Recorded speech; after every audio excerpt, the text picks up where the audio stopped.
and this is me today. So I've done pretty well, I think. I brought a couple of, or just a prop. I wanted to show you the belt that I was wearing in some of those photos prior to losing all this weight. So this is the belt, and right there is where the, I don't know if you can see that very well. So that much space there is how much I've lost in girth, I guess. It's hard to see. I guess I'll put it up here, but so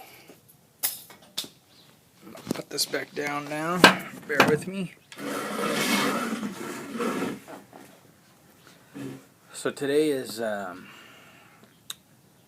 goodness, July 26th.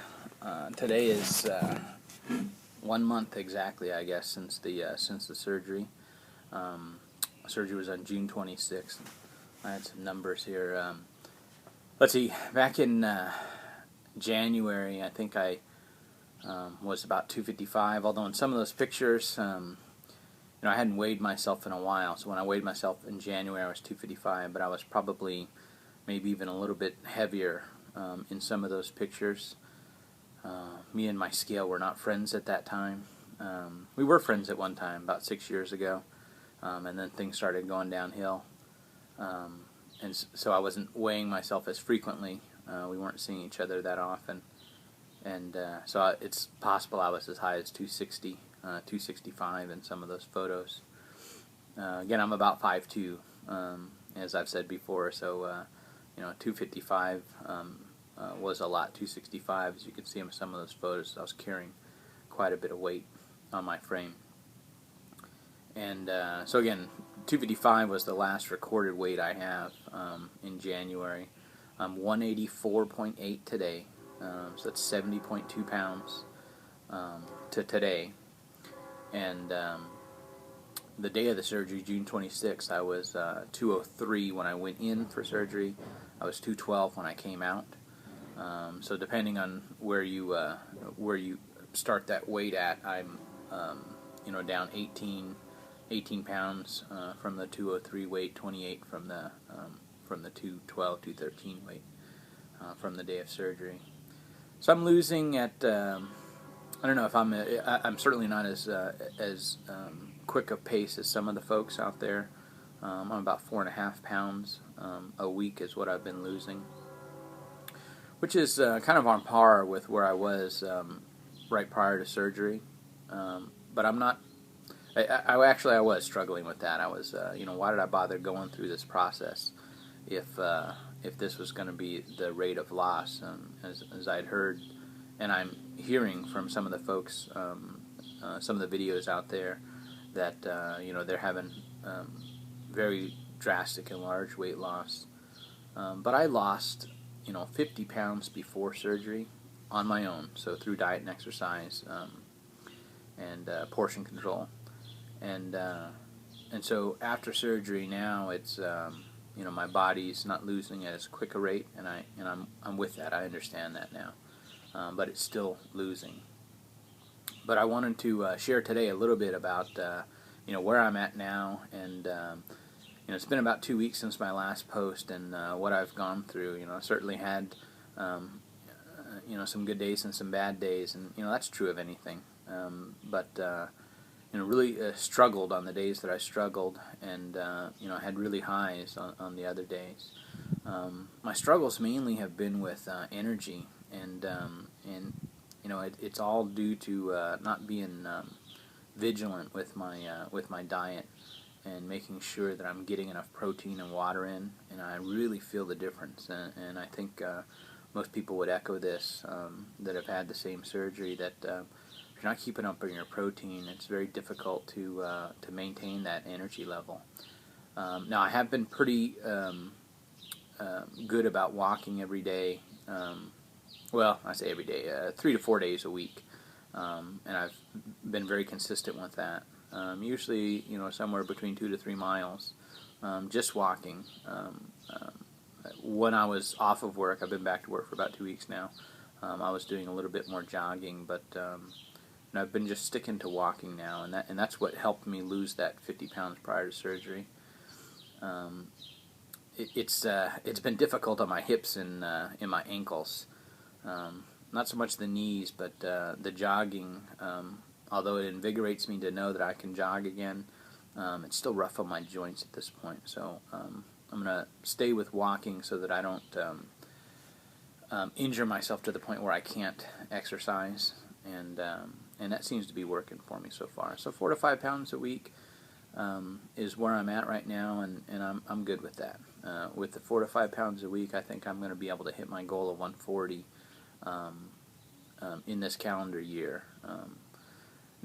Now that's not my immediate goal right now. My immediate goal, and you may have heard in one of my other videos, I was trying to get into size 36 pants, and I've accomplished that goal. That was my short-term goal, and these are 36 pants, and they fit very comfortably. And in fact, they're starting to get starting to have a little bit more room in those. So my next goal is to hit some 34s there. And it's been hard, and it's been taking work. And for anyone that says that this is the easy way out, they don't know. They don't know the process, and they don't know what commitment it takes. And those folks that have had the surgery, they know. So if you're considering surgery, make sure that you go in with eyes completely wide open, that you have some control and some mental control of your appetite, and you understand why you eat and your relationship with food. That all sounds like just medical jargon and I don't know what to say, just things that people say, but it's so important and so true. And even I struggled early on with that. I thought it was going to be very easy the first couple of weeks, or the first week really, because I was still getting over the surgery and not having that appetite. But your appetite comes back eventually, and then then you're in that struggle. I felt like I sabotaged myself early on in the first couple of weeks, pushing my diet ahead of my doctors and my dietitian's instructions, and thank goodness, or thank God, I didn't do any damage or have any problems. But I quickly realized, and slapped myself around a little bit. What are you doing? You went through all of this trouble to have this surgery, and here you are, reverting to your ways, eating. I wasn't eating in bulk, because you can't eat in bulk. I mean, it's just not possible with the surgery. There's no room for the food in there, but not eating the types of foods that they were telling me to eat. Eating more, getting off my soft diet and moving on to a little bit more complicated food before I was supposed to. So, like I said, I had to slap myself around a little bit and wake myself up. And it's hard. So I wanted to show you, this is the size container that I eat out of now. And this is about a 4-ounce container, but I'll put about 3 ounces of food, 2 to 3 ounces of food in here. And depending on the type of food, it's hard to, I'm trying to put my hand up so you can get an idea of the size. It's kind of small, pretty small compared to what I'm used to. Again, so 2 to 3 ounces of food, but depending on the type of food, I may only get 1.5 ounces down. So I've moved on to a blenderized, so I can have blenderized soft meats, like chickens, ground turkey, things like that. And those foods, while I can eat them, I can swallow them fairly easy, they tend to fill me up a lot quicker, and I can't eat nearly as much. Now I've been eating a lot of Greek yogurt, refried beans, different bean dishes. When I do eat blenderized soups, those I can tolerate a lot more. Jellos, things that are a lot more liquid-based and softer. I can get to my 2 and 3. Sorry. I can get up to my 2 or 3 ounces of food and not have a problem with that. But eating this amount of food,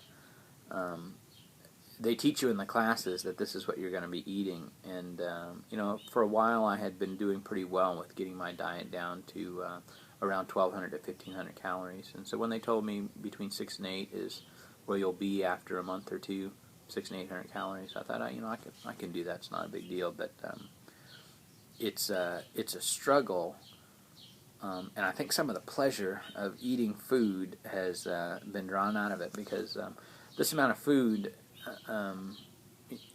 you need to put away, depending on what you're eating. Again, 4 to 5 meals, or excuse me, 5 to 6 meals a day, about that size, to keep your protein and things up. You can supplement with powders and things like that, but I like to change it up. Someday I'll do protein drinks, and some days I'll do my protein based on a food diet instead of the drinks, or have it be more from that. And so you're constantly eating and drinking, and when you forget to eat, or you don't eat because, man, I just ate something, I'm not feeling like I want to put anything in anymore, you can start to get pretty ravenously hungry. I mean, your stomach empties fairly quickly because it's a lot smaller. And I find that when I let myself get to that point, it's just like, as if you hadn't had the surgery. You get irritable. You want to, eat, and then when you eat too fast. And, I look at this time as, this 9 months to a year, as I've said in some of my videos, as being a time for me to relearn how to eat, and what food is in my life, and how to use food. And when you, when you eat too quickly, eating just becomes not pleasant. You get full after the, 1 or 2 bites. If you've ever been full, those of you who haven't had the surgery, and those of you that are thinking about surgery, when you get full, so full that you feel like the food's coming out of your mouth, that feeling is just not pleasant. And you can get that full after the surgery after only a few bites if you're eating too quickly and if you're not chewing. So if you're eating very fast and you're not chewing well, when you swallow, you just get this feeling that's, oh man, I don't want to eat. And it turns you off to food, and the hunger doesn't go away, so you want to eat something, but things just don't sound good. They don't feel like you want to put them in your mouth. Things that I would normally enjoy, I know they're gonna, they'll make me feel bloated. If it's too greasy, it's just a horrible feeling. And so I think sometimes, like I get up in the mornings and I'm searching for something to eat because I've got to put some protein in my body right away. It's a little bit of a struggle, and sticking to that liquid diet or the soft food diet in the manner that they tell you. Hindsight is there's a purpose to it, and it prepares you for more food, but really it also prepares you for the quantity of food that you're going to be able to eat for a while, and for quite a while, and for how quickly you can put it down. And so I find that when I eat in the diet suggestions that they've given me, and I slow down my eatings, and my spoons have changed in size, and the portion that I put on the spoon has changed in size. Eating is not quite so unbearable, and that's making it sound worse than it really is. But there are some days when, and like I mentioned, when I'm not getting enough protein, and I don't feel, I'm tired of drinking protein drinks. I'm tired of it's not just protein drinks. I'm tired of looking at how much protein, how much fat, how much carbs am I eating, and because I've been doing this for. Everyone up and yo-yos up and down with diets, but this is so much more stringent. And if you're not keeping track of that, you need to be, especially if you had the surgery. It's important that you know how many grams of protein that you've put in, but also how many carbs are you putting away a day. It's important that you count all of that too. Your drinks as well. I'm having Crystal Light and I didn't realize, I thought all Crystal Light was calorie free, but I'm using these little to-go packets, and those have 5 calories per half packet. These are the packs you put in little water bottles and you shake up and drink. And I'm a water warrior. I put away, because I do walk and am doing a little bit of exercise. 64 ounces is what they say, but I've been putting away 80, 90 ounces a day when I'm drinking water on schedule. And I don't know where I'm going with this thought now, but yeah, so I may have to watch this video and comment on the comments later. I think I just got full of myself there when I said I'm the water warrior. I'm having visions in my head of me being a water warrior. And I lost my train of thought. Yeah, so now I'm rambling. So at any rate, I don't know, I think I was talking about, this isn't easy, is what I'm getting at.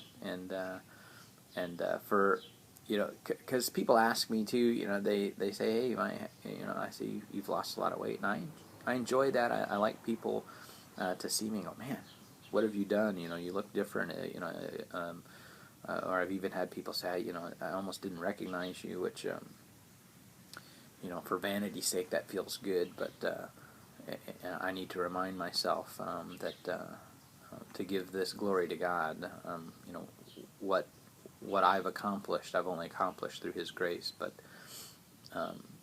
I've also been kind of hiding the fact that I've had the surgery. I really haven't shared that with a lot of people, because I think there is that stigma on it, and that people think it's a cop-out, it's the easy way out. But for me, my journey has been different. I lost a lot of weight prior to the surgery to get ready for the surgery, and things were starting to slow down. So I saw the surgery as a way to, like a booster engine, a booster rocket. That first rocket of weight loss burnt out, and now I'm on my second run, and things are starting to move again. And 186 actually was a little bit of a short-term goal for me. Was about as low as I had been when I was on a very stringent health kick about 6 years ago. I lost about 50 pounds, and I got down to about 186. So getting past that 186 barrier was important for me. Another short-term goal, and that's great to have those short-term goals too, because the 140 seems a long way away. So hitting these little goals, certainly helps. So I'm about 17 minutes into this video, and I don't want to ramble too long. For those of you out there that have had the surgery and are struggling, I've received some emails and some comments on the videos. Just keep going. Remember why you did this, and remember the struggle that you're going through, and that it's not worth it to throw all this away, to have gone through all this trouble, and to just give up. You may fall down one day, and but tomorrow's another day. You pick yourself up and you go at it again. And I've had those days, and I've actually watched other videos of other folks. I appreciate Angie and some of the other folks that have posted and encouraged me, and videos of encouragement that I've seen also. That tomorrow's another day for you to start going again. And for me, daily prayer. I mean, I don't say it enough, I think, and I think that's something I've been trying to do more, is to make sure that I am recognizing God's effort in this, and that through His power I'm able to do that. And my prayer life has really improved over this last couple of years, really, and I think that has allowed me to get ready for this time in my life. So weight loss for me has been different this time, from really December, January. Through this time, I've not been doing it alone. I've not been doing it through my own power. I have been putting in a lot of work, but that work has been blessed by God. He's allowed me to have the energy, to have the drive to do these things, to get up.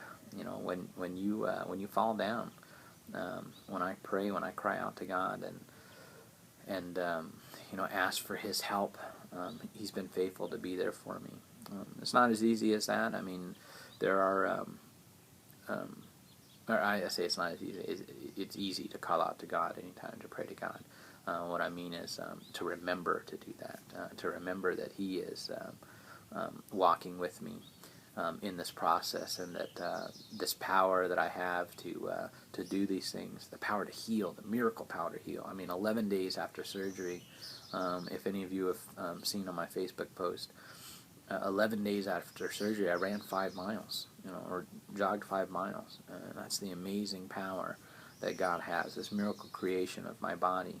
And through His healing, I was able to do that. So, for me, I know a lot of folks don't share that same belief, but it's been night and day for me. I'm 42 years old now, and I've been struggling with weight all my life, and this has been the difference maker for me. God has been the difference maker this time in this journey for me. So, this is my 1 month post, I guess, and I hope to post again in a little while with some more information, maybe some recipes and other things that I've been supplementing. fatsecret.com. So for those of you that have smartphones, I know it's not the only app out there that allows you to keep track or a daily log of what you're eating every day, but I really like this one because it has a smartphone app that allows you to do barcode scans. So I just barcode scan the food, and very few items that I barcode scan are not in the database already. So it makes it very easy for me to get all that nutritional information plugged in and have that data every day that keeps me on track of where I am calorie-wise, protein-wise as well, carbohydrates. It does a great job. So fatsecret.com is the website. You can log in there on a PC, Mac, whatever, and set up your initial account there. And then, like I said, there's a mobile app that allows you to carry around with you your daily food log, and using the barcode scanner, scan in how you're doing or what you're eating every day. Because that's important to know what you're putting in your body. Very important, how you're feeding it. So, again, this is Michael Carter. They made YouTube. They didn't make me, but they're trying to get away from screen names and get to people's names. And you know what? I'm okay with that. So I was Benthic 1, but Michael Carter is my name. And I would appreciate if you guys, if you want to, subscribe to the channel. I hope to have more videos. My Facebook page is on there as well, if you're interested, or if you have any questions, comments, concerns. I've had people email me, again, with encouragement, but some people with questions as well. Questions about how my experience was with Kaiser Permanentes, who my medical group is, and how my experience was with them, with the doctors, with the options class, which I highly recommend if there's any people out there listening that go to Kaiser. They have an options class. It's actually mandatory, but you could take it as a class and not have surgery, and that was where I was leaning at one time, but fantastic class. Taught me a lot of great things, and I thought I knew everything about dieting. So, I got to get to work today. Just wanted to stop in and say hi to everyone, let you know that I'm doing well, that I'm keeping on, and I hope that all of the other folks that have subscribed and everyone else is doing well as well. God bless you, and we'll see you later.